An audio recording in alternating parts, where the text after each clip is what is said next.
रही है, अभी हम इसे इकट्ठा करने की कोशिश कर रहे हैं सवाल को। ठीक है, स्नानागार। सर वही बता। कोई बात नहीं यार, घबरा जा क्यों जाते हो सारे के सारे लोग। ठीक है, तो अगर मैं ये और इसके बाद इसका महत्व, क्या महत्व है इस जल निकासी प्रणाली का। दूसरा हिस्सा इस काम का होना चाहिए नगर योजना। ठीक है, कि नगर योजना क्या थी, इसमें से भी कई सारे पॉइंट्स इन्होंने किए हैं। ग्रिड व्यवस्था थी, सड़कों की ग्रिड व्यवस्था, उत्तर पूर्व से और पश्चिम तक चलने वाली, उत्तर से दक्षिण और पूर्व से पश्चिम, इस तरह चलने वाली हमारी सड़कें हुआ करती थी। सड़कें पक्की थी।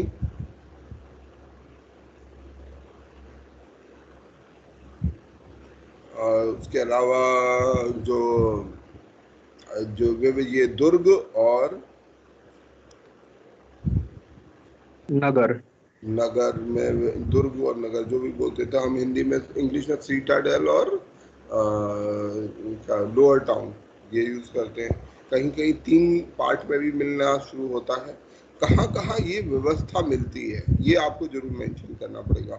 जैसे इसमें भी हमें ये चीज कहाँ मिली, किस किस जगह पर मिली, तो हड़प्पा में, मोहनजोदाड़ो में, ये आपको अगर लिख सकते हैं, हड़प्पा, मोहनजोदाड़ो, कालीबंगन। ठीक है, कहाँ कहाँ हमें ये नगर व्यवस्था या जल निकासी प्रणाली मिलती है, ये हमें इसके ऊपर, और फिर दोनों का महत्व जोड़ते हुए हमें इसे खत्म करना होगा। तो इन्होंने जो सवाल एड्रेस किया है वो बहुत अच्छा किया है, काफी हद तक सही है। बस 1-2 चीजों की सलाह दूंगा कि इंट्रोडक्शन को आपको थोड़ा सा और व्यवस्थित करना चाहिए। दूसरी चीज, और बड़ा सा आपने जो इन्होंने ये सवाल किया है, आपको एक चीज और करनी चाहिए थी, आपने ना दोनों पॉइंट को एक साथ मर्ज कर दिया है।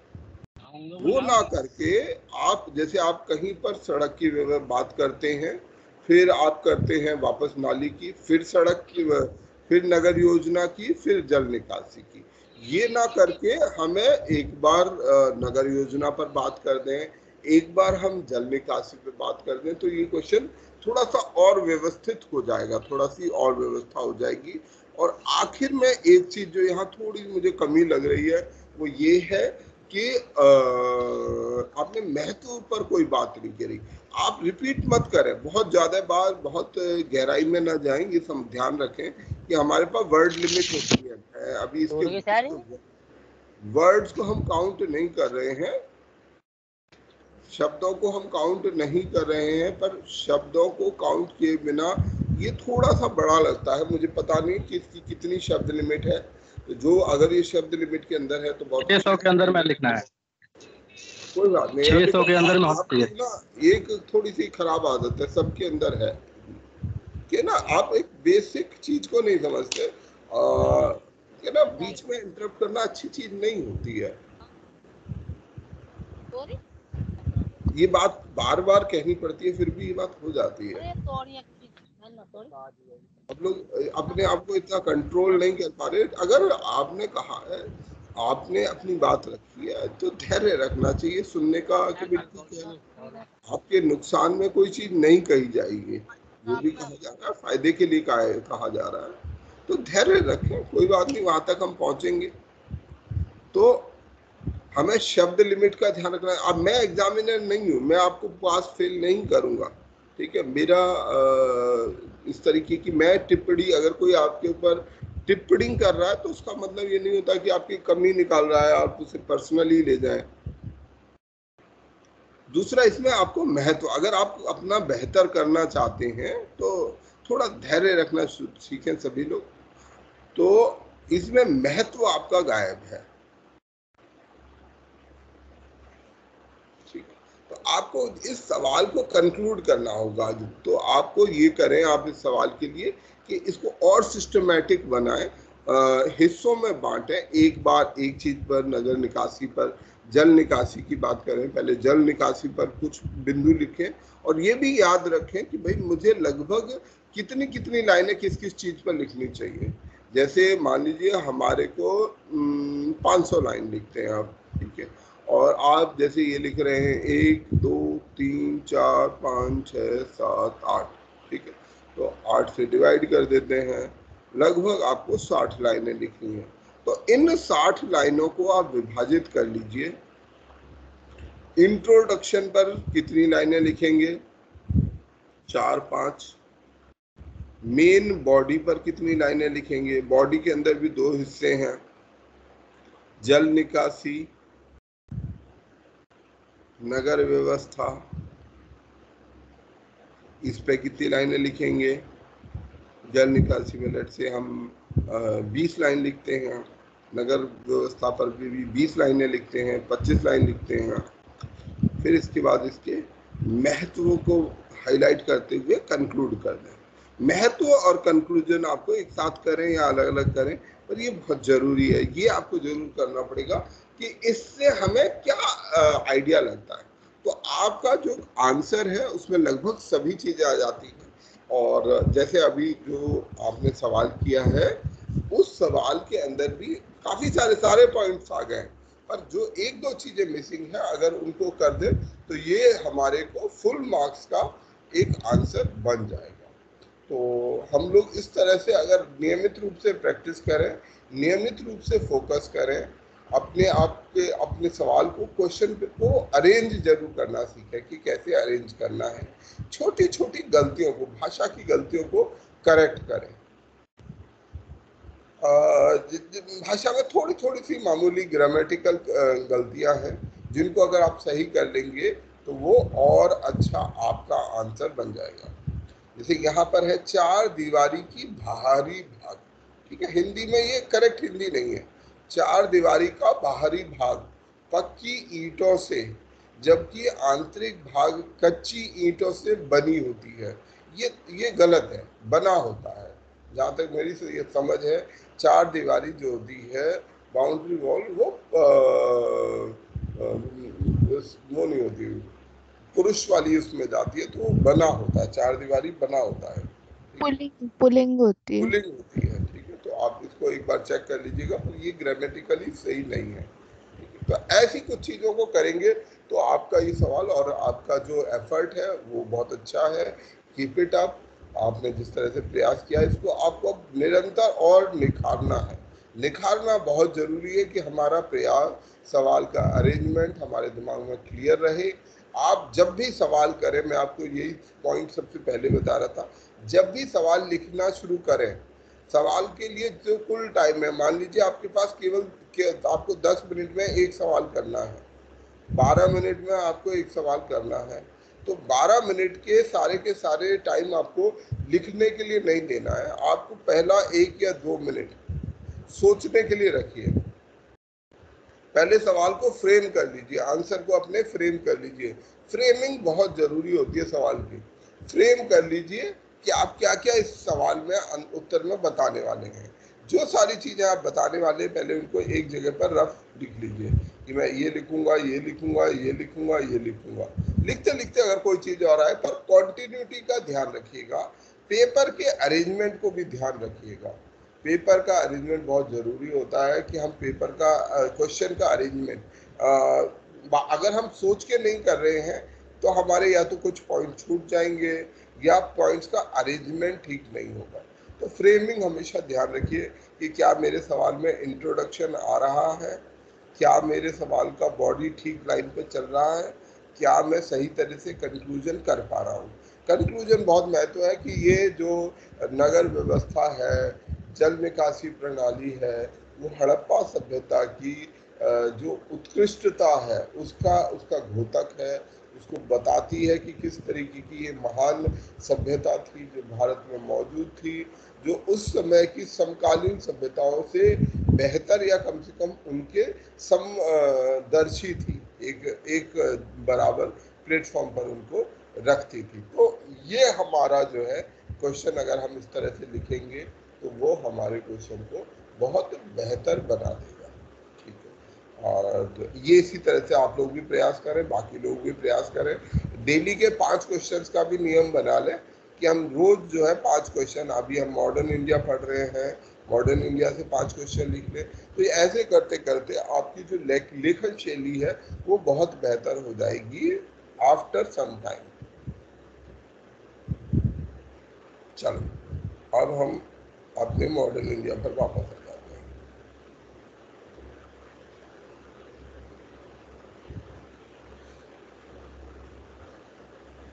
अच्छा, ये जो वीडियोस हैं अगर किसी को देखने हो तो यहाँ पर एज एन मतलब सारे के सारे एक जगह पर इकट्ठे हैं, आईआर के एक जगह पर इकट्ठे हैं इसके। और ये यहाँ पर ये आ जाता है, क्या बोलते हैं इसको, प्ले लिस्ट।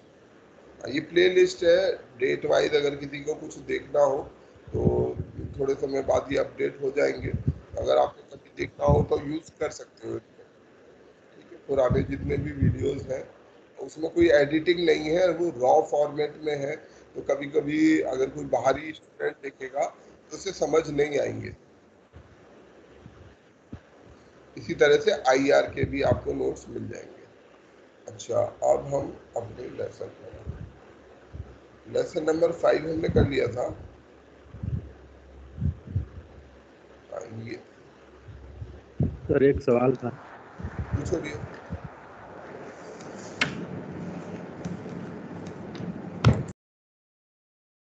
आपका सवाल।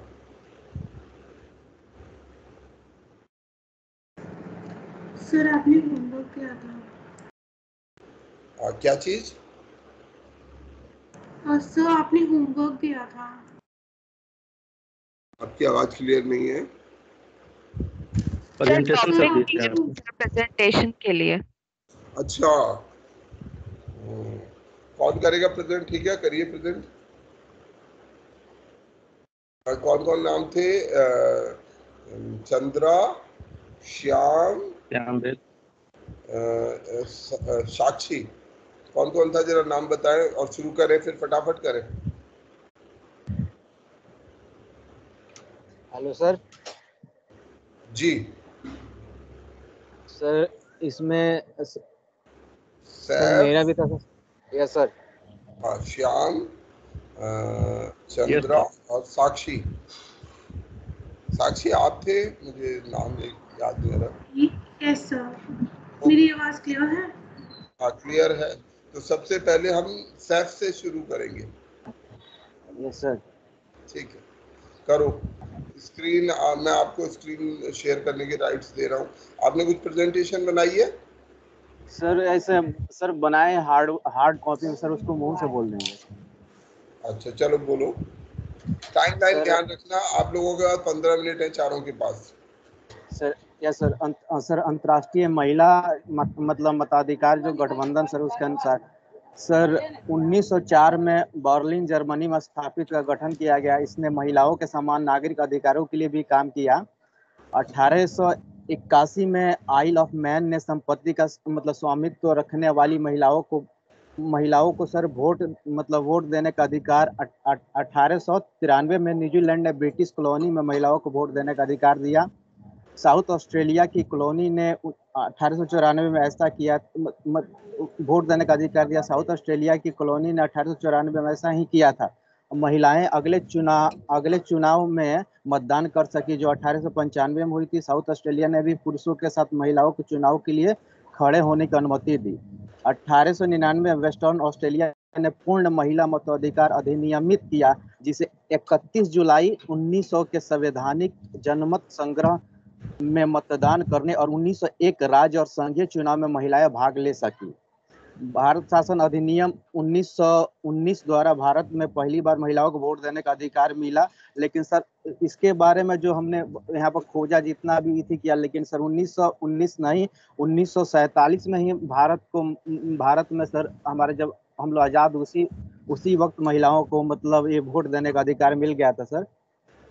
उसके बाद सर एक शॉर्ट नोट से कहाँ पर सर पूरी दुनिया में उसके बाद थोड़ा देख लेते सर हम अफगानिस्तान में 1965 में, अल्बानिया में सर 1945 में, अल्जीरिया में 1962 में, एंडोरा में 1967 में, अर्जेंटीना में 1947 में, और उसके बाद सर ऑस्ट्रेलिया में 1902 में केवल गैर स्वदेशी और 1962 में पूर्ण, और उसके बाद सर बहामा में 1960 में, बहरीन में 2002 में, बांग्लादेश में 1971 में, और सर यहाँ उसके बाद मतलब ब्रिटिश मतलब होंडुरास मतलब आज जो 1954 में, डाहोमी में 1956 में, बरमोडा में 1944 में।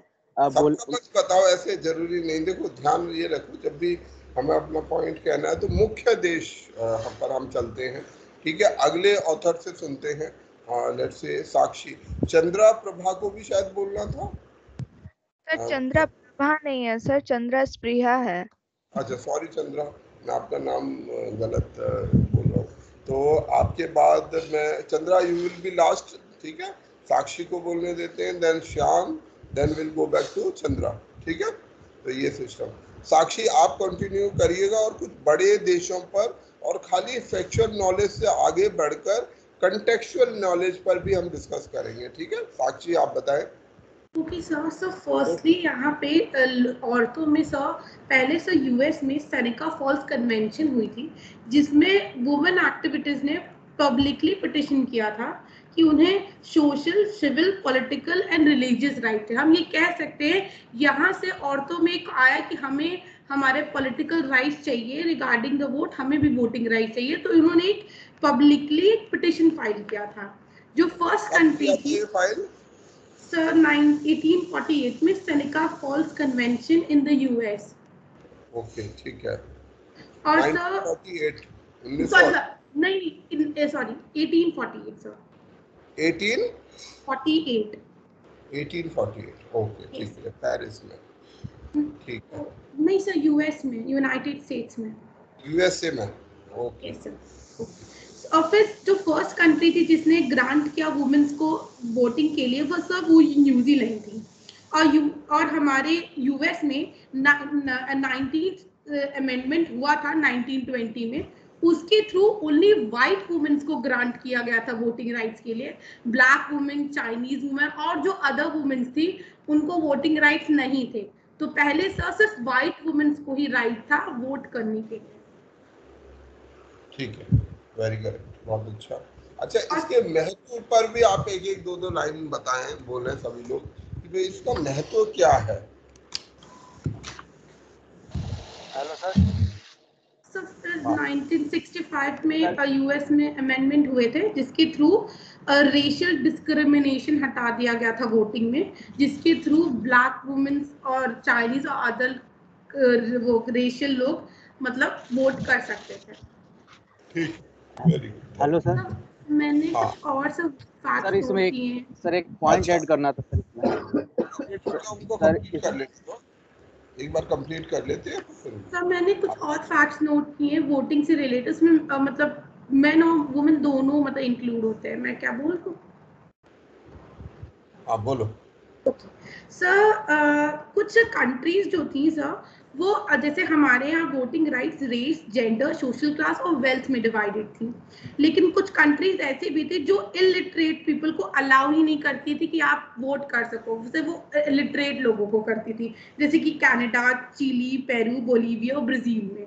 इससे ये होता था कि अब सारे लोग तो एजुकेटेड नहीं हो सकते बिकॉज पॉवर्टी बहुत ज्यादा थी।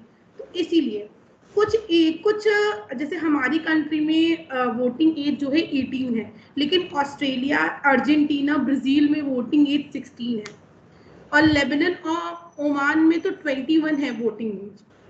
और सर कुछ कंट्रीज ऐसी भी हैं जो अपने जैसे कोई एनआरआई जो उनकी कंट्री के सिटीजन्स नहीं है, उनको भी राइट देती कि हाँ आप मेरी कंट्री में वोट कर सकते हैं, जो रेजिडेंट्स हैं, जो कि लग्जमबर्ग, बेल्जियम और स्लोवेनिया, ये कंट्रीज वो राइट देती है रेजिडेंट्स को जो सिटीजन्स नहीं है वोट करने के लिए।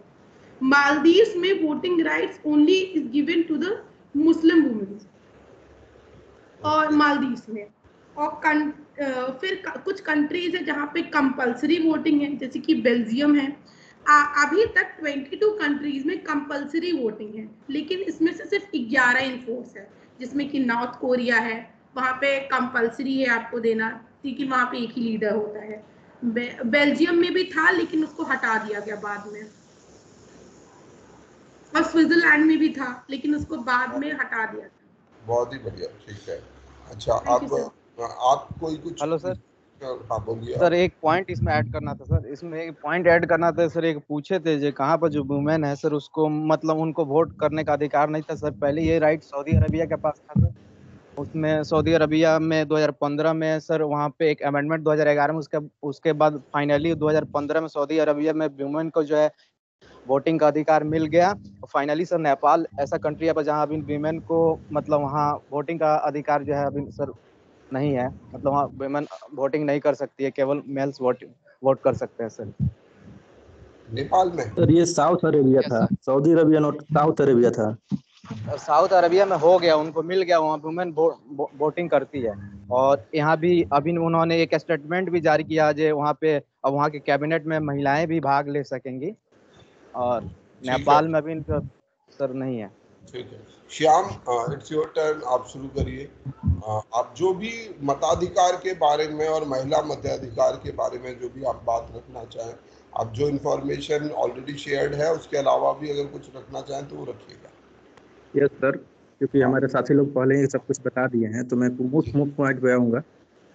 सबसे पहले महिलाओं का जो वोट देने का अधिकार था वो 1893 में न्यूजीलैंड की ब्रिटिश कॉलोनी की महिलाओं को दिया गया। उसके बाद ऑस्ट्रेलिया में आते हैं तो सन 1894 में दक्षिणी ऑस्ट्रेलिया तथा 1899 में पश्चिमी ऑस्ट्रेलिया महिलाओं को वोट देने का अधिकार दिया। उसके बाद कनाडा में 1917 में दिया गया, और इसमें सिर्फ भारतीय महिलाओं को छोड़कर सिर्फ कनेडियन महिलाओं को दिया गया। और भारत में आते हैं तो भारत शासन अधिनियम 1919 के तहत, जिसको मॉन्टेगू चैम्फोर्ड सुधार भी बोलते हैं, भारत में पहली बार महिलाओं को वोट देने का अधिकार दिया गया। उसके बाद 1935 में भारत शासन अधिनियम के तहत दलित और महिलाएं मजदूर लगभग 10% जनसंख्या को दिया गया। अंत में सन 1950 में पूरी तरह से भारत में महिलाओं को वोट देने का अधिकार दिया गया। और कुछ देश जो फिलहाल में दिया गया है, जैसे अफ्रीका हो गया 1994 में, कुवैत हो गया 2005 में, और यूएई 2006 में, और साउथ अरेबिया 2015 के बाद मिला। अच्छा, इसके महत्व पर बताइए। ठीक है, डेट्स हमने समझ लिए, पर इसका क्या महत्व है?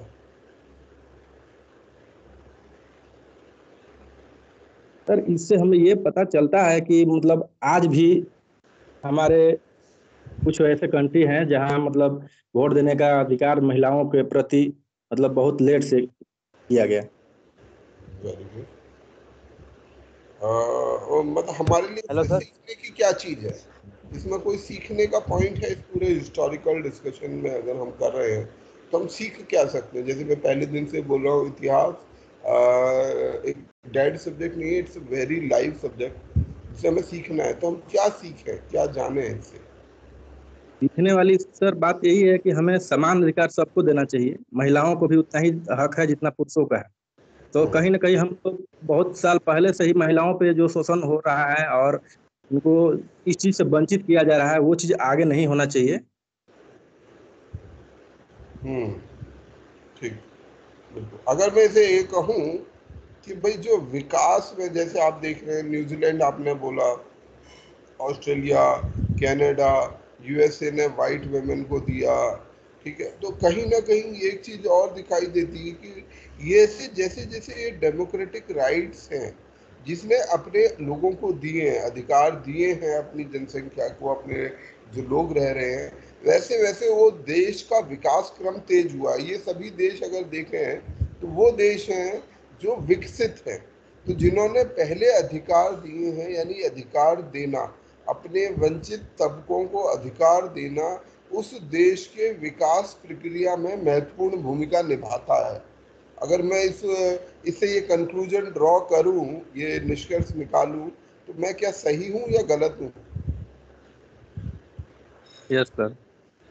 सर हमारे महापुरुषों ने कहा है कि भारत का अगर विकास देखना है तो वहाँ की ग्रामीण महिलाओं के शिक्षा स्वास्थ्य के ऊपर अगर मिलता है तो विकास भारत का समझा जाएगा। बहुत बढ़िया, वेरी गुड। अब चंद्रा तुम्हारी बारी है। अंबेडकर। और मैं ये बोलूंगा कि तुम्हारे को, क्योंकि वोट के अधिकार पर लगभग सभी ने सारे पॉइंट्स बोल दिए हैं, तो चंद्रा मैं तुमसे ये कहूंगा कि तुम हमें महिला दिवस 8 मार्च और महिलाओं के जो मूवमेंट हुआ उसके बारे में एक शॉर्ट समरी दो। मैं तुमसे एक चैलेंजिंग सवाल दे रहा हूँ, जो भी तुम जानकारी दे सकती हो वो दो।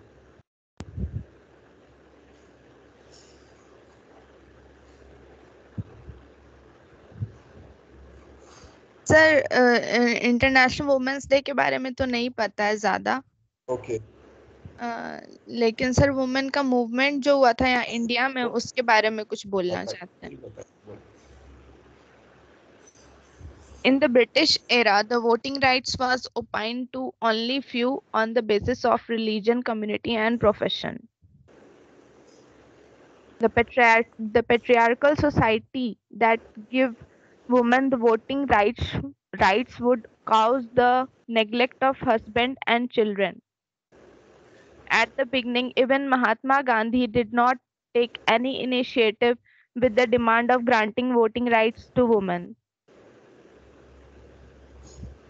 USA. Now we can say about the world.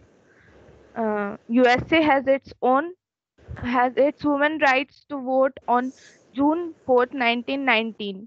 As we know, the gap between the year of independence of USA, that is 4th July 1776, we can say how long was the time taken by the people of USA to understand about the women's right from the slavery which was happening with the women of USA. Now France. The political activities of French women during the revolutionary year was kept alive as an inspiring memory. It was finally in 1946 that women won the right to vote in France. Germany on November 1918. So we can conclude from here that not only Indian women has suffered from the women all around from the suffrage crisis. It is about the women all around the world. But we can say in present scenario, India has 50% of reservation of women in panchayat elections. There are 78 women representative in present Lok Sabha. Thank you. Very good. Have you completed, Chandra? Sir एक question पूछ सकता हूँ Chandra Yes, से? sir. हाँ ठीक है। हाँ आप अपना सवाल पूछ लीजिएगा। सवाल पूछने से पहले मैं एक अनाउंसमेंट कर देता हूँ, ठीक है? कि आज का डिस्कशन बहुत अच्छा रहा। ये 15 मिनट हमारे बहुत यूज़फुल रहे और इस 15 मिनट का मेरे पास एक निष्कर्ष है कि मैं आप लोगों से, जब हम लोगों ने हमने कोचिंग स्टार्ट की थी, मैं हमेशा से चाहता हूँ कि हम कोचिंग है, ये जो पढ़ाई है ना, इसको रटंतु विद्या ना बनाए, ठीक है? हमने रट के IAS की तैयारी करनी, वो तो हमारा काम होता ही रहेगा, वो चल ही रहा है। परंतु एक काम करते हैं हम, एक जैसे मैगजीन का मैंने आपसे चर्चा की थी कि एक मैगजीन हमें बनानी है, ठीक है? तो हम इस मैगजीन के लिए कुछ एसेज आपसे इनवाइट कर रहे हैं। मैं आपसे एसेज इनवाइट कर रहा हूँ और जो बेस्ट 10 एसेज होंगे, सबसे अच्छे ऐसे होंगे, निबंध लिखे जाएंगे, छोटे छोटे निबंध, उन 10 या 15 जितने भी मतलब मैगजीन में ज़रूरत होंगे, उनको हम एक मैगजीन में स्थान देंगे, उनको छापेंगे आपके नाम के साथ, जो भी उसका ऑथर है उसके नाम के साथ। आपको ऑथेंटिकली रिसर्च करके, ढूंढ ढांड के, आपके पास समय है, कोई ज़्यादा जल्दी नहीं है, अभी 29 सितंबर है, लेट से हम इसको अगले 20 दिन में, ठीक है, 20 अक्टूबर 2021 तक सबमिट कर सकते हैं। This would be the last date, 20 October तक। और उसके बाद फिर हम उन्हें सेलेक्ट करेंगे, उसे पढ़ेंगे, उनमें से ढूंढेंगे, तो आपके उन निबंधों को हम फिर छापेंगे एक मैगजीन में, उस मैगजीन को जगह जगह वेबसाइट पर डालेंगे, लोगों को भी शेयर करेंगे, बताएंगे कि भाई ये जो दीप कोचिंग के बच्चे हैं ये इस तरीके की एकेडमिक एक्टिविटी कर रहे हैं। इसका जो थीम होगा वो यही होगा, महिलाओं के लोकतांत्रिक अधिकार, क्योंकि महिला हमारे वंचित तबके का सबसे बड़ा हिस्सा है, तो जो उनके लोकतांत्रिक अधिकार हैं वो क्या हैं और उनका विकास कैसे हुआ। इसमें जो अभी हमारा डिस्कशन हुआ ये भी काम आएगा। आप लोगों ने वोटिंग पर लिख सकते हैं कि कैसे वोट देने का अधिकार हुआ, मिला उनको। पर सभी लोग एक ही टॉपिक ना लिखें, अपने अपने टॉपिक को शेयर कर दें। उसको मैं डाल दूंगा कि ये टॉपिक कोई ऑलरेडी काम कर रहा है, तो एक टॉपिक पर 2 या 3 से ज़्यादा लोग काम नहीं करेंगे। पता चला कि 15 लोग एक ही टॉपिक पर लिख रहे हैं, फिर वो मोनोटोनस हो जाएगा। तो महिलाओं के अलग अलग जो लोकतांत्रिक अधिकार हैं, और आखिर में जो सबसे इम्पोर्टेंट आपने बोला चंद्रा, उसको मैं कंक्लूड ऐसे करूं कि कल या परसों, कल के अखबार में ही खबर है कि हमारे चीफ जस्टिस ऑफ इंडिया ने कहा है कि महिलाओं को सब जगह पर अपने लिए 50% अधिकार मांगना चाहिए। ठीक है, प्रतिनिधित्व का 50% प्रतिनिधित्व का अधिकार आपको हर जगह मांगना चाहिए। यहाँ तक कंक्लूड करना है। कहाँ से महिलाओं के लोकतांत्रिक अधिकारों की मांग शुरू हुई, किस तरीके से उनको लोकतांत्रिक अधिकार अलग अलग, वोटिंग का अधिकार है, संपत्ति का अधिकार है, उसके आज की स्थिति क्या है, उस पर हम सब लोग लिखेंगे। और अंत में ये जो 50% वोटिंग, 50% उसकी बात है कि इतना वो मिलना चाहिए, रिप्रेजेंटेशन मिलना चाहिए। ये जो बात है चीफ जस्टिस ऑफ इंडिया की, कितनी सही है, कितनी गलत है, कितनी प्रैक्टिकल है, कितनी इम्प्रैक्टिकल या आइडियलिस्टिक है। तो ये सब चीज़ें इस पर काम आनी चाहिए और हम इसको एक अच्छी सी मैगजीन बनाने की कोशिश करते हैं। आप सभी का ही निबंध इस पर लगे जाएंगे। आप हिंदी इंग्लिश भाषा में लिख सकते हैं। इसके अलावा आप कोई पोएम भी लिख सकते हैं। अगर कोई कुछ पोएम लिख सकता है, पोएम लिख सकता है। यदि आप कोई फोटो, मतलब कुछ अपनी पेंटिंग या कुछ, अगर आप ग्राफिक्स वगैरह का काम जानते हैं और ग्राफिकली कुछ रिप्रेजेंट करना चाहते हैं, मोड ऑफ एक्सप्रेशन कुछ भी हो सकता है। आप निबंध लिख सकते हैं, पोएम लिख सकते हैं, पेंटिंग बना सकते हैं, पर वो होनी आपकी चाहिए। और वीडियोस भी बना सकते हैं। हाँ, वीडियो भी बना सकते हैं। मतलब वीडियो को हम अपना जो कोचिंग का प्लेटफॉर्म है उस पर शेयर कर देंगे कि ये हमारे कुछ बच्चों ने वीडियो बनाए हैं। ठीक है, तो अपने ऐसे को आप एक वीडियो के फॉर्मेट में भी रख सकते हैं। इसके अलावा भी अगर कोई और तरीका अगर आपको लगता हो, गीत के माध्यम से, किसी भी माध्यम से, पर विषय यही रहेगा, महिलाओं के लोकतांत्रिक अधिकार। महिला बेसिकली थीम रहेगा। ठीक है, तो ये आप लोग करेंगे। अभी किसी का सवाल था हमारे किसी स्टूडेंट का, वो मैंने बीच में इंटरप्ट कर दिया। यस, मेरा था, वो चंद्रा जी से था। चंद्रा, एज यू सेड के हमारे पंचायत में 50% रिजर्वेशन है for the women, but I guess I know उसमें प्रीवियसली 1/3 था, बट ये मेरे को पूरा क्लियर नहीं है। एक बार आप बता सकते हो कि आपका मतलब वो जो आपने जो फैक्ट उठाया था वो आपने बुक में से लिया था और गूगल पे से? गूगल से। अच्छा, गूगल से लिया था वो 50% वाला? 50% नहीं है, 33% है आपका ऑब्जर्वेशन। ठीक है, यस, पंचायत में मैंने भी मैंने यही ध्यान नहीं देखा दिया था। इस बात को। हमारा जो रिजर्वेशन है 1/3 का रिजर्वेशन है। यस सर, ये हाँ ये करेक्ट है सर। चंद्रा तुम भी देख लेना, मतलब जो मेरे हम हमारे भी ये देख रहे थे अभी। कोई बात नहीं, बट वो 50 होना चाहिए। अच्छा सर, मेरा एक क्वेश्चन है सर। सर, बोलो।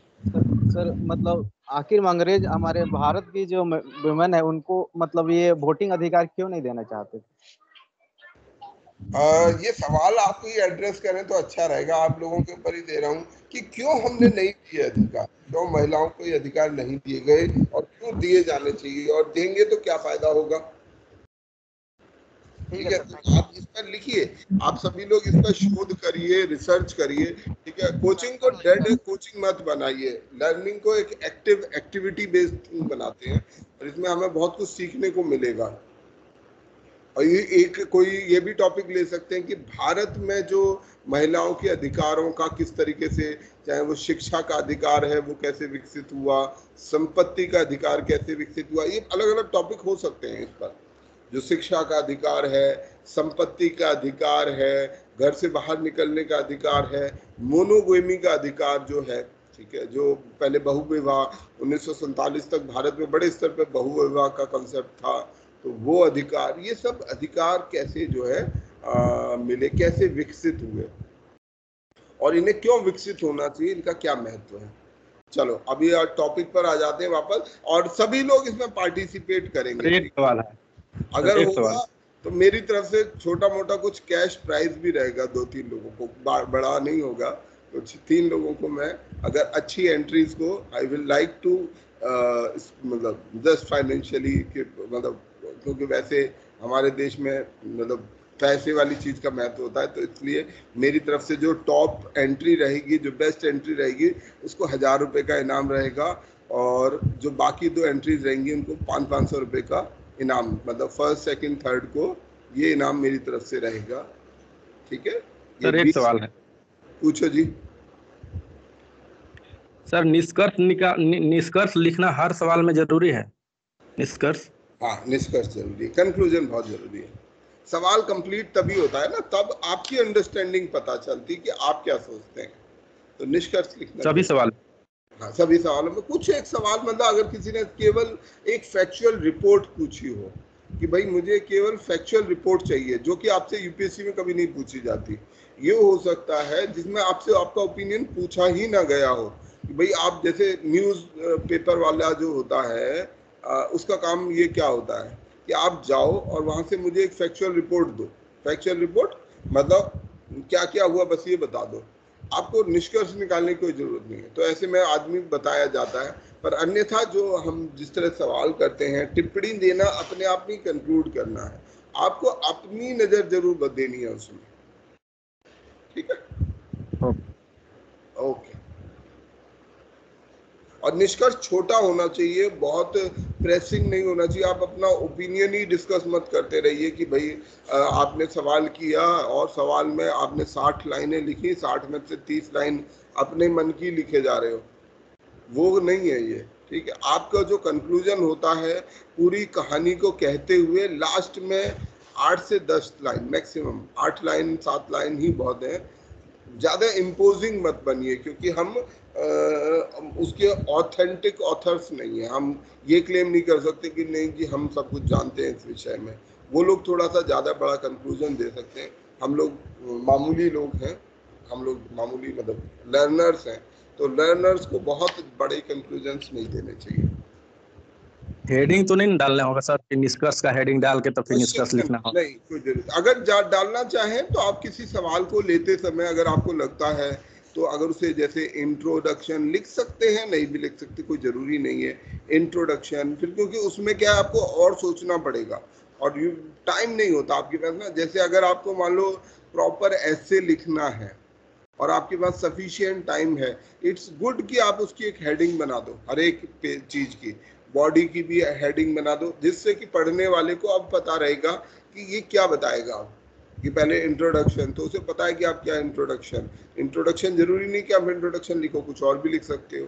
फिर जैसे जल निकासी प्रणाली, नगर व्यवस्था और उत्कृष्ट नगर व्यवस्था, ऐसे कुछ वो लगा सकते हो। चलो यार थोड़ा सा पढ़ लेते हैं, बहुत आज का समय हमने जनरल पर बहुत अच्छी चर्चा रही, कुल मिला के जितनी भी डिस्कशन हुआ वो बहुत काम का था, और आखिर वाला तो बहुत ही ज्यादा काम का था। I am really happy. आप लोग पार्टिसिपेट करना चाहोगे इस एक्टिविटी में, या मैं व्यर्थ में ये उम्मीद रखता हूँ? नहीं सर, करेंगे, सब लोग करेंगे सर। चाहे बुरी से बुरी रचना करें, बुरे से बुरा फोटो बनाए, कोई दिक्कत नहीं है। ठीक है, इसमें मत सोचिएगा कि नहीं यार मेरी ड्राइंग अच्छी नहीं है, पोएम आप घटिया से, मतलब घटिया तो कुछ नहीं होता, हर चीज अच्छी होती है, क्योंकि आपको बढ़िया होने के लिए भी लगातार अपने आप को इम्प्रोवाइज करना है। आप कुछ नहीं लिख सकते, पोएम लिखिए, आप कुछ नहीं लिख सकते, 4 लाइनें लिखिए, स्टोरी लिख सकते हैं महिलाओं के ऊपर। तो अपने आप को एक्सप्रेस करना सीखना है हमने। ये जरूरी नहीं है कि हम कैसा लिख रहे हैं, कितना अच्छा लिख रहे हैं। तो मैं जितने स्टूडेंट हैं हर एक से चाहूंगा कि हर एक की तरफ से एक एंट्री जरूर आनी चाहिए। ठीक है, आप अपनी योग्यता के अनुसार ढूंढिए, करिएगा। हाँ जी सर, इसमें जो ऐसा लिखना है सर, मतलब जो महिलाओं का मतलब लोकतांत्रिक अधिकार उस पे, या मतलब अच्छा कोई और चीज मिले महिला लिख सकते हैं? देखो हमारा जो मेन थीम है वो महिलाएं हैं। महिला हमारे यूपीएससी के पॉइंट ऑफ व्यू से भी एक बहुत महत्वपूर्ण राष्ट्रीय महत्व का विषय है। अगर हम सामाजिक समस्याओं की बात करें, राष्ट्रीय इश्यूज, नेशनल इश्यूज की बात करें, हम कुछ भी पढ़ेंगे, आप देखना हम कितनी चीजें पढ़ेंगे, हम कितनी स्कीम्स पढ़ेंगे, उसमें महिलाएं सबसे ज्यादा बार रिपीट करेंगी। महिला, चाइल्ड हेल्थ, विमेन एजुकेशन, तमाम तरीके की महिलाओं को। तो हमारा जो थीम है वो है महिला, वंचित। महिला एक वंचित वर्ग है, ठीक है, एक ऐसा सेक्शन है जिसको उसके जो स्वाभाविक और जो उसके प्राकृतिक अधिकार हैं उनसे वंचित रखा गया है। चाहे एजुकेशन का अधिकार हो, मूवमेंट का अधिकार हो, बोलने का अधिकार हो, ये सभी अधिकार हमारे को महिलाओं से दूर रखे गए। आज के समय में हम उसको समझ रहे हैं कि यदि हम उनको अधिकार देंगे तो कितना हमारे देश को, महिलाओं के लिए कोई हम परोपकार नहीं कर रहे हैं। हम क्या कर रहे हैं कि महिलाओं को कैसे हम राष्ट्र के विकास में, है ना, हमारा जो, हम लोग क्यों पढ़ाई कर रहे हैं, हम लोग क्या चाहते हैं कि हमारा देश तरक्की करे, ये हम सबका कॉमन गोल है। इसमें मुझे नहीं लगता कि कोई भी ऐसा स्टूडेंट होगा जो इस कॉमन गोल से अलग सोचता होगा। हम सब लोग एक ही चीज चाहते हैं कि मेरा देश, आप आईएएस ऑफिसर क्यों बनना चाहते हैं? आप खुद का विकास चाहते हैं और देश का विकास चाहते हैं, सोसाइटी का विकास चाहते हैं कि हमारा जो समाज है, देश है, वो विकसित हो और बेहतर हो, हमारे देश में भी किसी चीज की कमी ना हो, हर चीज अच्छी से अच्छी हो, हमारे देश में कोई ऐसा तबका ना हो, कोई आदमी औरत ऐसा ना हो जो भूखा रहे, बिना पढ़ा लिखा रहे, बिना काम के रहे। यही हम चाहते हैं ना, या कुछ और चाहते हैं? अब इसमें हमारी महिलाओं की बराबरी का क्या योगदान होगा? महिलाओं को अगर हम पीछे छोड़ देंगे तो हम ये चीज हासिल नहीं कर सकते। हम महिलाओं का शोषण तो कर सकते हैं परंतु विकास हासिल नहीं कर सकते। हमने, जैसे मैंने इसलिए कहा कि आपने लिस्ट पर ध्यान दिया हो, पेरिस, फ्रांस यानी कि, ठीक है, न्यूजीलैंड, ऑस्ट्रेलिया, कनाडा, यूएसए, बाकी यूरोपियन देश, ठीक, ये सब देश क्या हैं? ये हमारे समय में विकसित देशों की श्रेणी में आते हैं, हम इन्हीं को तो विकसित देश बोलते हैं। ये वो देश भी हैं जहां महिलाओं के अधिकारों के लिए सबसे पहले काम इन्होंने शुरू किया। तो क्या विकास का और इस चीज का कोई संबंध है या नहीं है, ये हमें समझने की कोशिश है। भाई जब हम अधिकार देते हैं अपने वंचित तबके को तो वो वंचित तबका देश की मुख्य धारा में जुड़ता है, मुख्य धारा में जुड़कर वो अपनी भागीदारी दे पाता है। भागीदारी देता है तो फायदा किसको होता है? उस व्यक्ति को तो होगा ही होगा। आपको पढ़ाने का मतलब, हम कोचिंग चला रहे हैं, इससे फायदा क्या है? आपको तो निश्चित रूप से फायदा होगा, अगर आप पास होंगे तो आप आईएएस ऑफिसर बनेंगे, पर केवल आप ही का फायदा नहीं है, हम सबका भी फायदा है। आप तो बनेंगे ही बनेंगे, पर जब आप पढ़ लिख जाएंगे, देश की चीजों में भागीदारी करेंगे, देश बेहतर बनेगा। तो हम लोग भी जब थोड़े से बुढ़ा जाएंगे तब शायद कुछ बेहतर हो जाएगी चीजें, तो आप हमारा भी कुछ ध्यान रखेंगे या पूरी सोसाइटी का ध्यान रखेंगे, तो हमारा भी कुछ उसमें बेहतरी होगी कि नहीं होगी? तो हमारा जो पर्सपेक्टिव है वो लार्जर पर्सपेक्टिव भी रहना ही चाहिए। तो ये चीज को हम अपने इस पूरे उसमें, और इस बार का जो हमारा वंचित तबके में एक बहुत बड़ा हिस्सा है वो महिलाएं हैं, तो हम महिलाओं कर लेंगे। आप महिलाओं पर कहानी लिख सकते हो, पोयम लिख सकते हो, पेंटिंग्स बना सकते हो, और कोशिश ये करेंगे कि ये प्रोग्रेसिव होना चाहिए। नकारात्मक चीजों को नहीं रखेंगे, चीजें सकारात्मक होनी चाहिए, पॉजिटिव एनर्जी के साथ होनी चाहिए। हमें क्रिटिकल स्टोरीज नहीं सुननी है, वहां पर ये हो गया, वहां बहुत बुरा हुआ, ठीक है, बुरा होता रहता है। हमें अच्छी स्टोरीज सुननी है। आपकी अगर कोई पर्सनल स्टोरी भी हो, आपने किसी ने कोई अच्छा काम किया हो, कभी ऐसा कुछ किया हो जो महिलाओं के विकास में, जिससे बहुत छोटा ही सही, लड़कियों को पढ़ाया हो, कुछ भी ऐसा किया हो, तो आप वो भी शेयर कर सकते हैं। ठीक है, सकारात्मकता सबसे महत्वपूर्ण होगी। चलिए तो आगे आप बोलो। सर आपने जो ऐसे बोला है लिखने के लिए, सर इसकी कोई लिमिट है, वर्ड लिमिट है? लिमिट रखिएगा, बहुत लंबा मत करिएगा, 1000, 1500, 1000 वर्ड्स तक लिख दीजिए। अगर आपको लगता है कि आपके पास वो टू द पॉइंट होना चाहिए भाई, देखो ये ध्यान रखना, इधर उधर की आल जाल कहानी नहीं होनी चाहिए, फालतू की चीजें नहीं होनी चाहिए, टू द पॉइंट। जैसे मैं कह रहा हूँ आईएएस में आपका आंसर टू द पॉइंट होगा तभी आप पास होगे। इधर उधर की कहानियां सुनाते रहेंगे ना, कहानियां सबको पता है, महिलाओं का बहुत अत्याचार होता है, ये कौन सी नई बात आप बताएंगे? महिलाओं का बड़ा शोषण होता है, महिलाओं के साथ बहुत बुरा होता है, ये सब तो सबकी सुनी सुनाई बातें हैं। आपका क्या नया है? आप कुछ नई बात लेके आइए, दुनिया का पर्सपेक्टिव लाइए, देश का पर्सपेक्टिव लाइए, कहीं कोई ऐसी चीज लाइए कि कहीं कुछ अच्छा हो रहा है वो लेकर आइए कि भाई वहां पर ये चीज हो रही है जो कि बहुत अच्छी है, जो की जा रही है, चाहे सरकार कर रही हो, चाहे कोई गैर सरकारी संस्थान कर रही हो, किसी देश में ऐसी कोई चीज हो रही हो तो आप लेके आइए। जितना यूनिक होना बहुत जरूरी है, ये ध्यान रखिएगा, यूनिक होना उसका आवश्यक है, कुछ ना कुछ यूएसपी आपका होना चाहिए। ठीक है, language language Okay, Hindi sir. English आप अदर भाषा रीजनल क्षेत्रीय भाषाओं में भी लिखो तो कोई दिक्कत नहीं है। अगर आप भोजपुरी में भी लिखोगे तो मुझे कोई दिक्कत नहीं है, मतलब भोजपुरी में अगर कोई लिखना चाहे तो ऐसी भोजपुरी लिख दीजिएगा जो हिंदी मतलब पढ़ एक हिंदी वाले व्यक्ति को लगभग सब कुछ समझ आ जाए। अगर आपको भोजपुरी में लिखनी है ना कोई चीज, आप लिखिए, उसका स्वागत है, या किसी और अदर क्षेत्रीय भाषा में भी लिखना चाहते हैं, पर उसके शब्द मतलब तो उसकी जो वो है देवनागरी रख दीजिएगा जिससे कि उसे कोई पढ़ सके कि इसे लिखा क्या हुआ है। और मतलब भाषा में ऐसे शब्द ज्यादा मत इस्तेमाल कीजिएगा जो थोड़े क्लिष्ट हों या खास तौर पे उसी भाषा के बोलने वालों को समझ आते हैं। तो आप क्षेत्रीय भाषा में भी लिखिए। अच्छा है, क्षेत्रीय भाषाओं को भी हमें बढ़ावा देना चाहिए। मराठी में कोई लिखना चाहे पर देवनागरी स्क्रिप्ट देवनागरी होनी चाहिए, मतलब समझ आने लायक होनी चाहिए। ठीक है, चलो ओके। मेरे ख्याल से आप लोग करेंगे अच्छा, और मैं उम्मीद रखूंगा कि इस कोशिश से हमारा कुछ बहुत सुंदर निकल के आना चाहिए।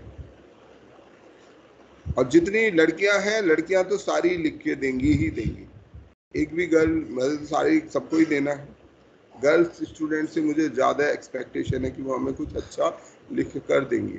ठीक, ओके चलो भाई, तो हम ये हम पढ़ चुके थे, हाँ गदर पार्टी पढ़ चुके थे, होम रूल मूवमेंट हम पढ़ चुके थे, होम रूल लीग मूवमेंट हम पढ़ चुके थे, होम रूल लीग मूवमेंट का उद्देश्य भी हम पढ़ चुके थे कि डोमिनियन स्टेटस की मांग, क्या चाहता था हमारा ये movement? Dominion status.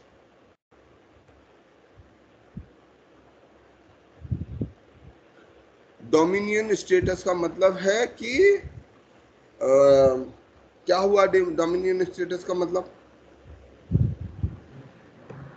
Sir, to dominate. Not exactly, proper control, सबका प्रभुत्व होना चाहिए। सबका प्रभुत्व।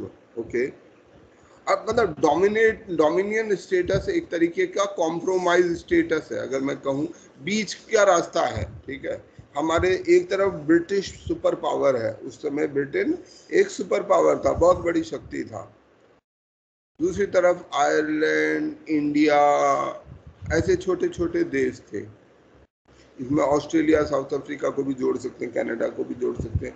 ब्रिटिश सुपर पावर था जिसके पास अपनी नेवल पावर थी, बहुत अच्छा एडमिनिस्ट्रेशन था, बहुत सारी अच्छी चीजें थी उनके पास, तो वो एक सुपर पावर थे उस समय।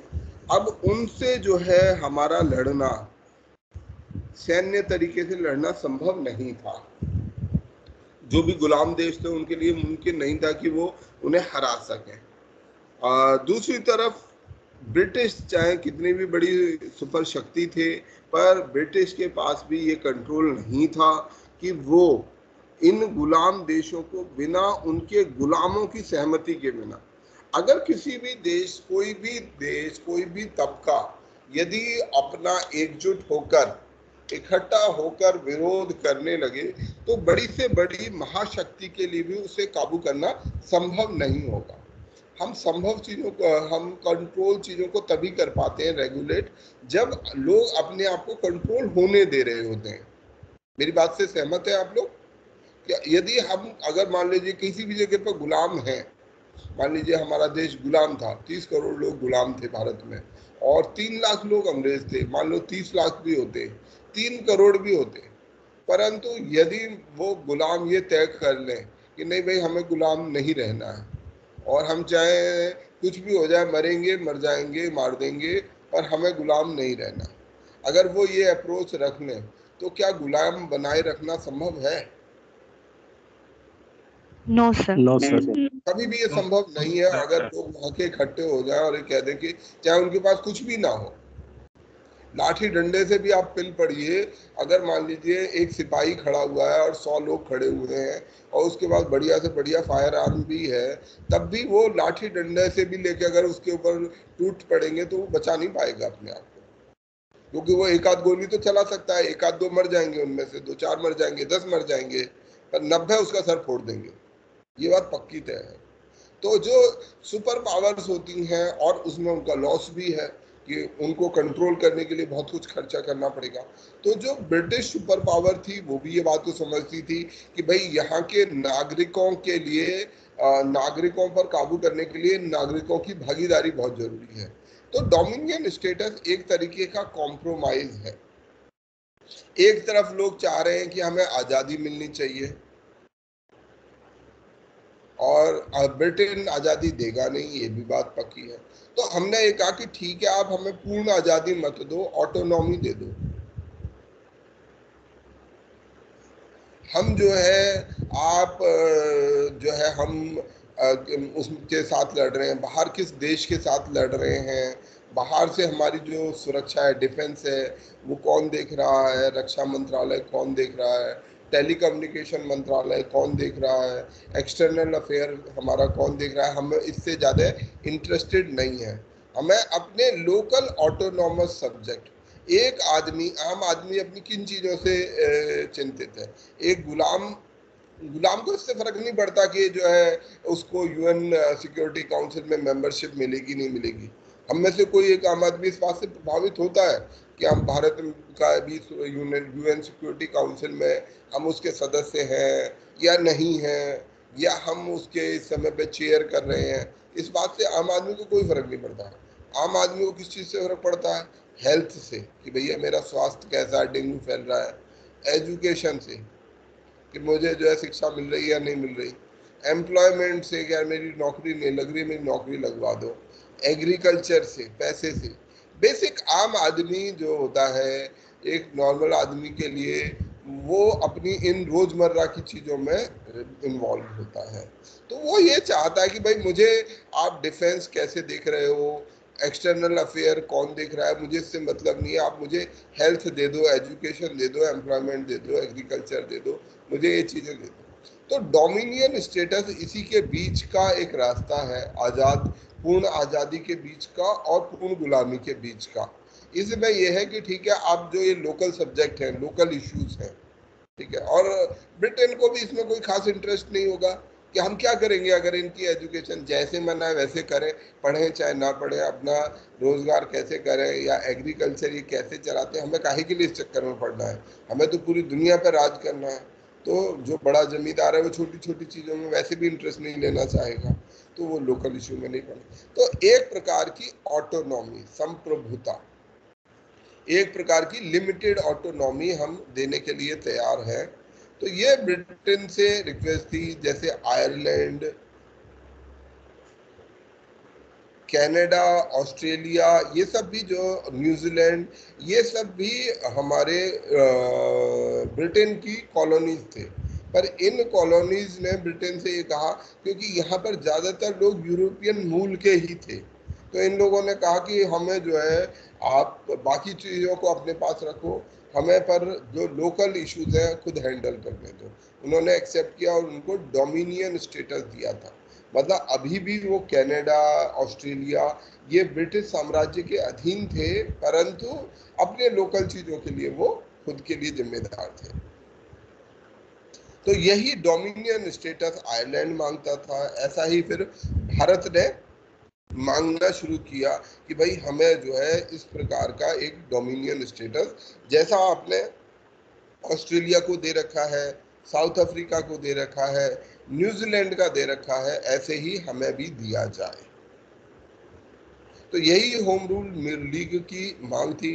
होम रूल लीग यही मांगता था कि हमें ये अधिकार दिए जाए। तिलक ने महाराष्ट्र में फोकस किया, एनी बेसेंट ने पूरे भारत में इसके लिए वो किया, और ये आंदोलन धीरे मद्रास में। धीरे स्ट्रॉन्ग होता गया। हाँ, अभी रुक जाते हैं फिर, और इसमें जो अदर लीडर्स हैं, इसके बाद हम नेताओं के नाम याद कर लेते हैं इस मूवमेंट में। सीवाई चिंतामणि, मोतीलाल नेहरू, तेज बहादुर सप्रू, सुब्रमण्यम अय्यर, ये सब। सुब्रमण्यम अय्यर ऐसे थे जिन्होंने अपना नाइटहुड त्याग दिया था। तो ये कुछ इम्पोर्टेंट इवेंट्स हैं होम रूल मूवमेंट के दौरान।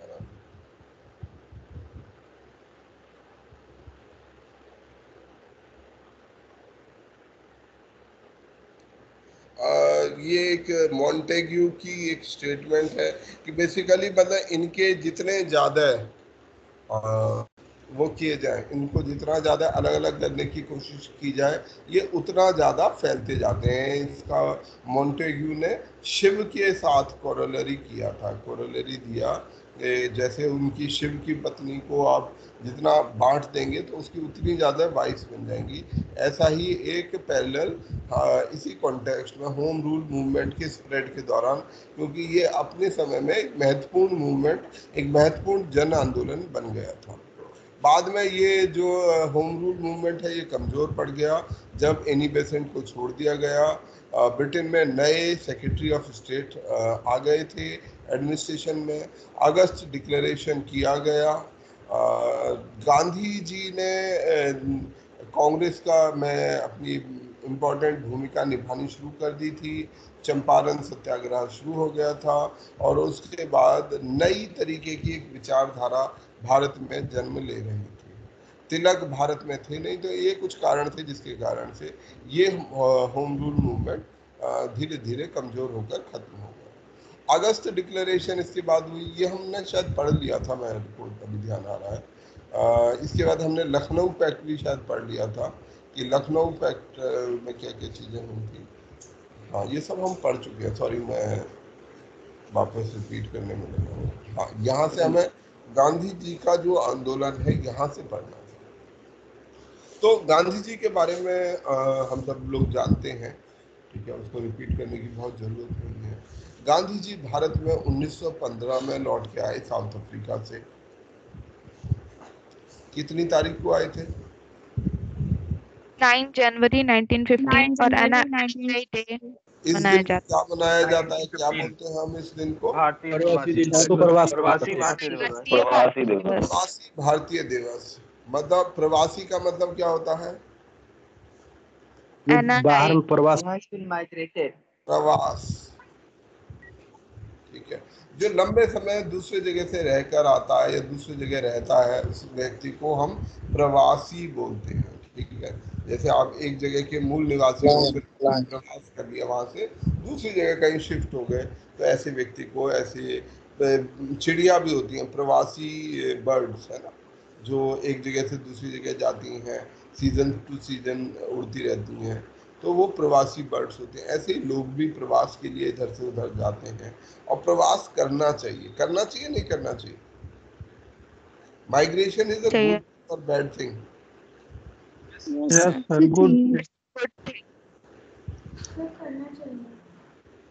माइग्रेशन इज अ करना चाहिए sir.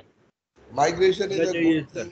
It teaches you a lot of thing. ये आपको अपने प्रति ज़्यादा जिम्मेदार बनना सिखाता है।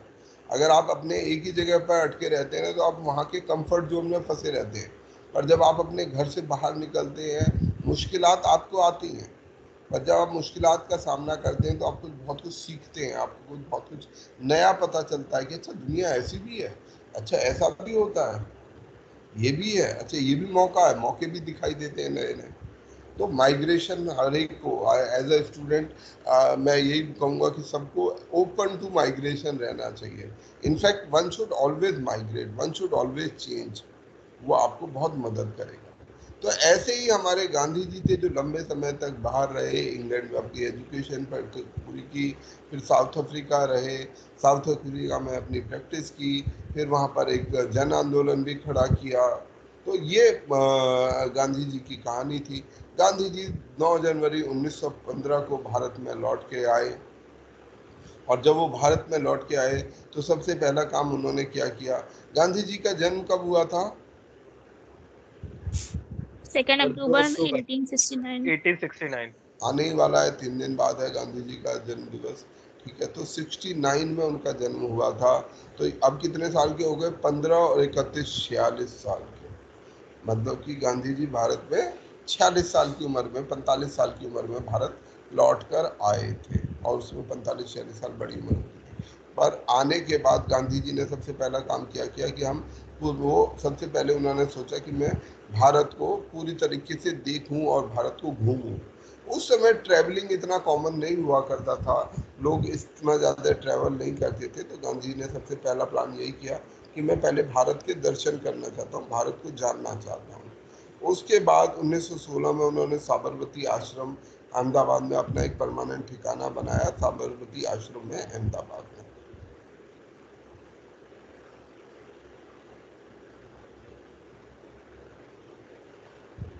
अच्छा, गांधी जी के समय के आते आते अंतरराष्ट्रीय समीकरण भी बदलते जा रहे थे।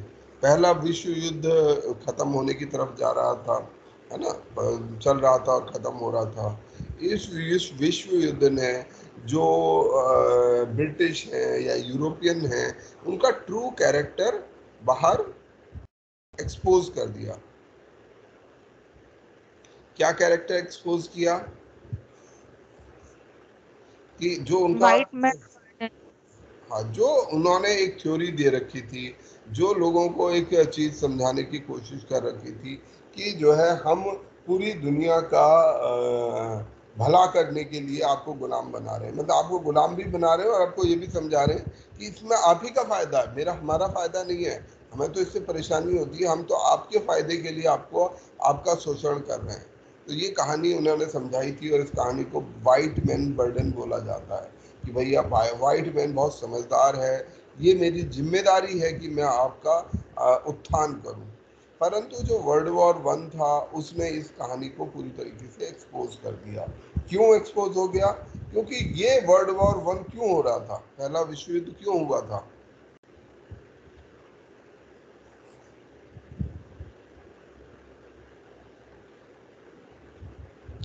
क्योंकि कॉलोनिज्म और शक्तियां थी, यूरोप की जो मुख्य शक्तियां थी, वो आपस में एक दूसरे से लड़ रही थी कॉलोनीज को कब्जा बनाए रखने के लिए।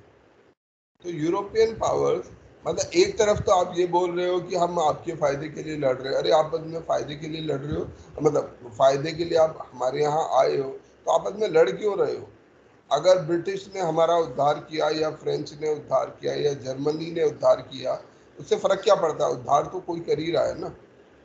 तो अगर उद्धार ही करना चाहते हो तो आप आपस में क्यों लड़ोगे? आई होप आप you are getting my point. जैसे कि मान लो कोरोना में बहुत ज़्यादा लोग मुसीबत में हैं और हम उनकी सहायता करना चाहते हैं। हम कहें कि हम सहायता करने के लिए आपकी आए हैं, गांव में जा रहे हैं और उनको कह रहे हैं कि हम आपकी सहायता करने के लिए, अच्छी बात है। अब कुछ और लोग भी आ गए कि वो भी कहेंगे नहीं, हम भी आपकी सहायता करना चाहते हैं। आप आपस में दोनों लोग लड़ रहे हैं, जो सहायता करने वाले लोग हैं, कि गांव वालों के सामने कि भैया तू नहीं करेगा सहायता, मैं सहायता करूंगा। अगर ऐसा होगा तो आपको क्या समझ आएगा इस कहानी से?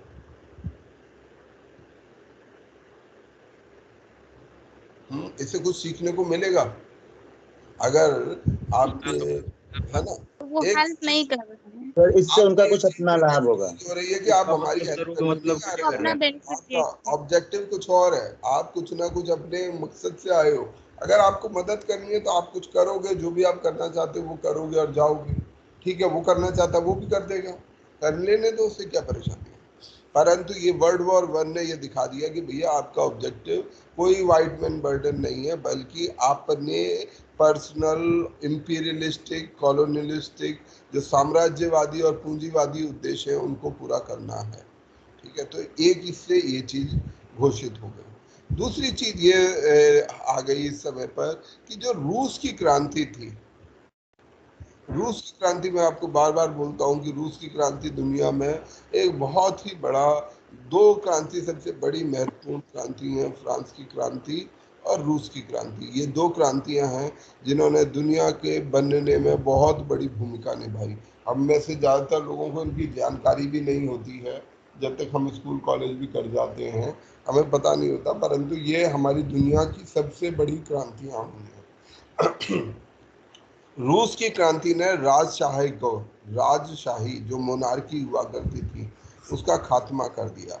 आज जो भी हम डेमोक्रेसी जैसी भी अच्छी बुरी जो भी हम उसको बोले, जो भी लोकतंत्र है जिसमें हमें बहुत कुछ चीजें हासिल हैं, वो लोकतंत्र किसकी देन है? पूरी दुनिया में जो लोकतंत्र है वो फ्रांस की क्रांति की देन है। तो आज अगर हम लोकतांत्रिक चीज़ों को डिस्कस कर रहे हैं, हम अपने लिए अधिकार मांगते हैं, लिबर्टी की बात करते हैं, तो उसके लिए फ्रांस की क्रांति जिम्मेदार है।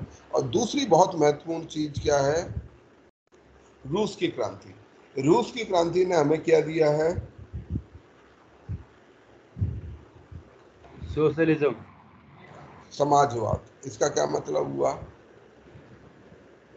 सर जो समाज में सर रिसोर्सेज है उसमें सर समाज का अधिकार है, किसी एक के नहीं सर, पर्टिकुलर समाजों को लेकर चलता। समाज का जो वंचित तबका है वो सबसे महत्वपूर्ण तबका है। जो वंचित तबका है वो सबसे महत्वपूर्ण और सबसे पावरफुल तबका है। ये बात हमें रशियन रेवोल्यूशन ने सिखाई। आज आपने देखा कि भारत आजाद हुआ, हम तब से गरीबी हटाओ, चाहे हम लिप सर्विस ही कर रहे हैं, गरीबी हटाओ सन 1947 से चल रहा है।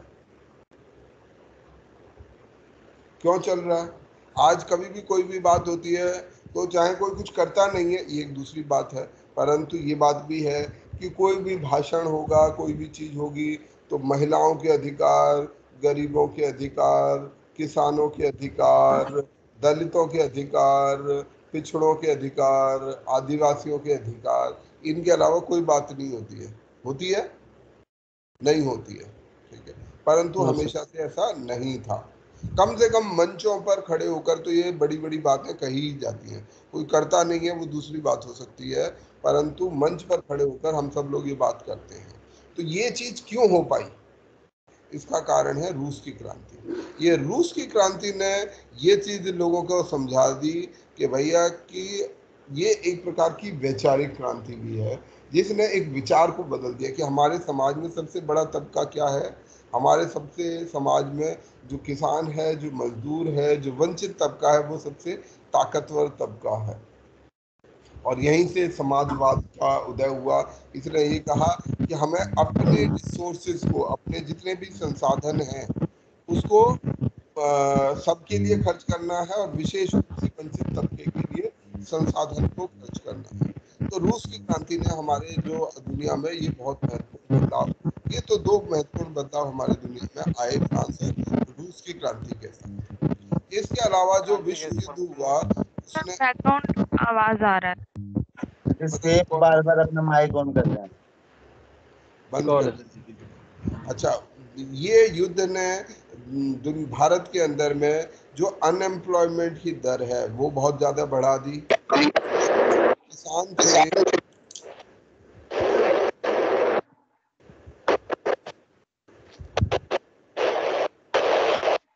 कौन है, किसी को नाम पता है? सर ये प्रपेंद्र सिंह है।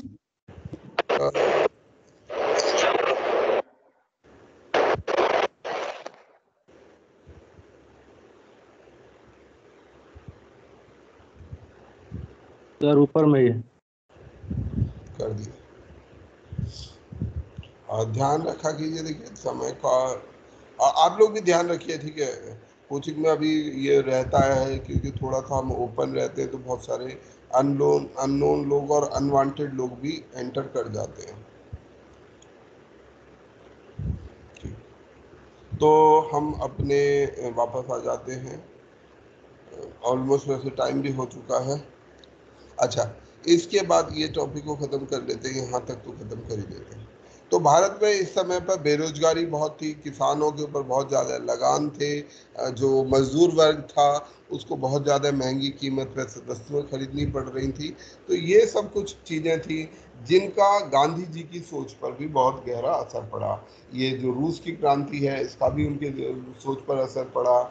जो ब्रिटिश थ्योरीज थी उनका भी एक्सपोजर हुआ वर्ल्ड वॉर में। तो ये सब कहानियाँ जो है गांधी जी को भी समझ आई। अच्छा, इसके अलावा उनके पर्सनैलिटी पर कई सारे रिलीजियस फैक्टर हैं, धार्मिक फैक्टर्स हैं जिनका बड़ा प्रभाव रहा, जिसमें बुद्धिज्म की कर्मा थ्योरी है। ठीक है, बुद्धिज्म जो कर्म का सिद्धांत है वो बुद्धिज्म में द्वारा दिया जाता है, और उस कर्म के सिद्धांत में ये एसेंशियल है कि हम कर्म करें और कुशल कर्म करें, बेहतर कर्म करें। तो ये सिद्धांत हम उन्होंने बुद्धिज्म से सीखा। राम राज्य का सिद्धांत उन्होंने हिंदुइज्म से सीखा।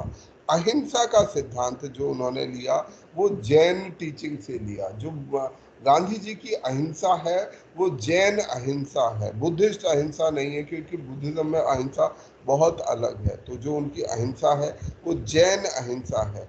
और मुस्लिम धर्म में जो हिज्र का कॉन्सेप्ट है, हिज्र का कॉन्सेप्ट है वो उन्होंने अपनाया। हिज्र के कॉन्सेप्ट को उन्होंने समझा कुरान से। हिज्र क्या होता है? सर हिज्र तो कैलेंडर था ना? हिजरा कैलेंडर भी होता सर है। बेसिकली जहाँ पे आपकी रिस्पेक्ट नहीं है वो जगह आप छोड़ दें। हाँ, मतलब कि आपको उस जगह पर नहीं रहना चाहिए जहाँ पे आपकी रेस्पेक्ट नहीं है। रेस्पेक्ट इज एसेंशियल, तो रेस्पेक्ट जो है आपको ध्यान रखनी है।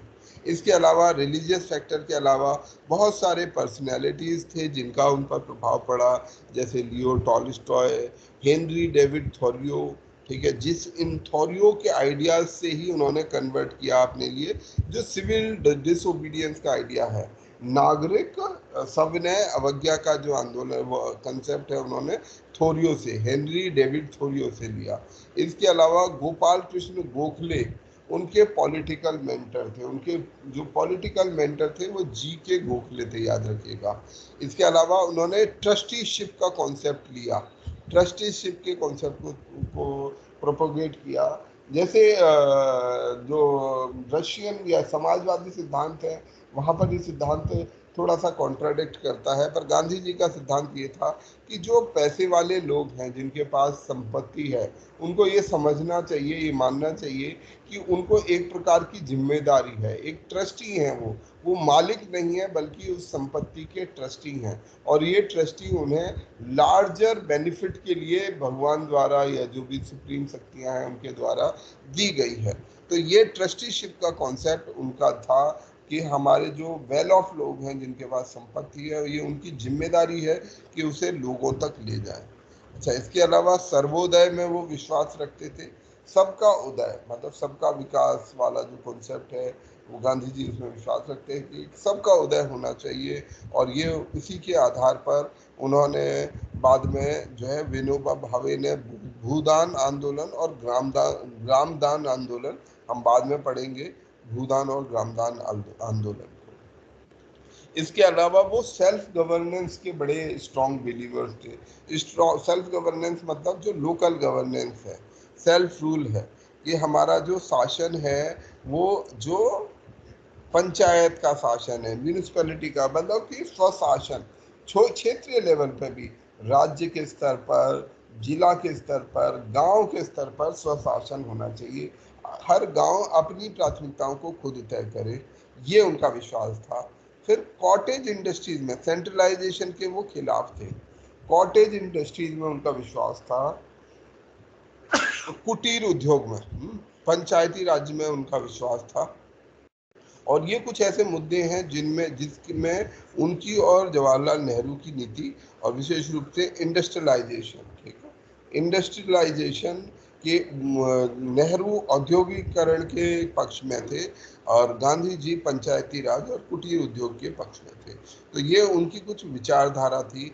उन्होंने यहाँ आने के बाद अपने जो सत्याग्रह के विचार हैं उनको सही तरीके से यहाँ लागू करना शुरू किया।